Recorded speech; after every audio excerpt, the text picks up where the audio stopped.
I tend not to really like roguelikes, simply because I don't like my progress meaning nothing. You just die and you have to start at the very beginning. It's a little bit annoying, you know, but however I do like Klei Entertainment, developer of such games as Shank 2, the excellent Mark of the Ninja, and Don't Starve, which is kind of, you know, it's basically a roguelike. So I didn't really get on well with that too much, but I know it has many supporters. In the same vein as Don't Starve, Invisible Ink, great fucking name by the way, was released last year on Steam via early access, so sort of released, but not really released, cause it's early access, and it's a little bit iffy and I don't know. So I've come into this a little bit later maybe than some of the earlier adopters, because I've only been playing it over the past couple of days.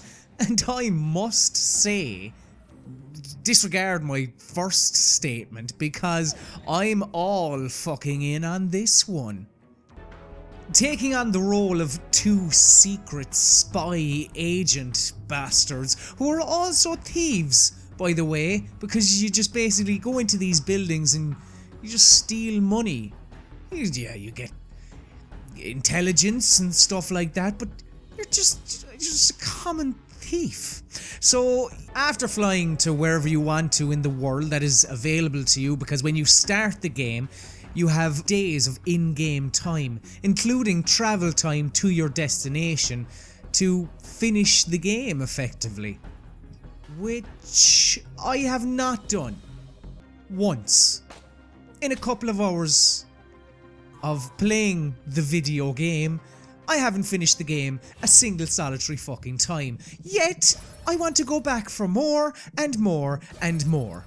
Like Klei's previous stealth effort, Mark of the Ninja, Invisible Ink is all about stealth, I suppose, as the name would suggest. However, this is a stealth game that's a little bit different, as it's turn-based. So at the beginning you are dropped into an area that's quite confined, and you can move a certain amount of tiles around you. Sometimes, depending on the character, maybe that might be 8 or 10 or whatnot. And as you go further and further through the level, you'll be able to see more of the area before you.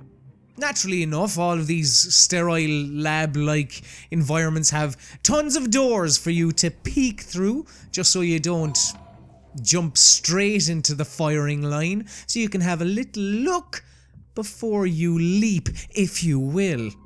You have to contend with things like moving guards. Sometimes the AI can be a little bit ropey, sometimes it can be a little bit too good. Bastard! And sometimes you can smoke that motherfucker. And that's not all. You also have to contend with things like surveillance cameras, and that's where we introduce the other aspect of the game, Incognita. What was actually the original title for the game is effectively the hacking interface.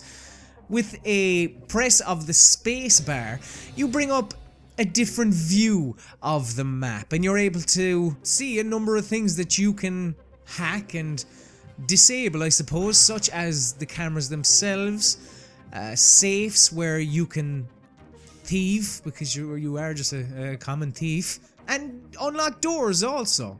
If you're not superhuman and can't actually complete the game, that's okay, because if you go through a couple of stages and build up XP, then you unlock other secret spies and you unlock other little gadgets that you can use then the next time you go into Invisible Ink.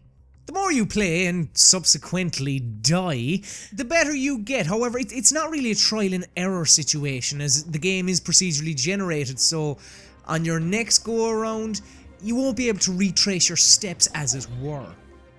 While the idea of early access mightn't sit too well with a couple of you, I can safely say that the current state that Invisible Ink in is incredibly promising for what the final product will actually be.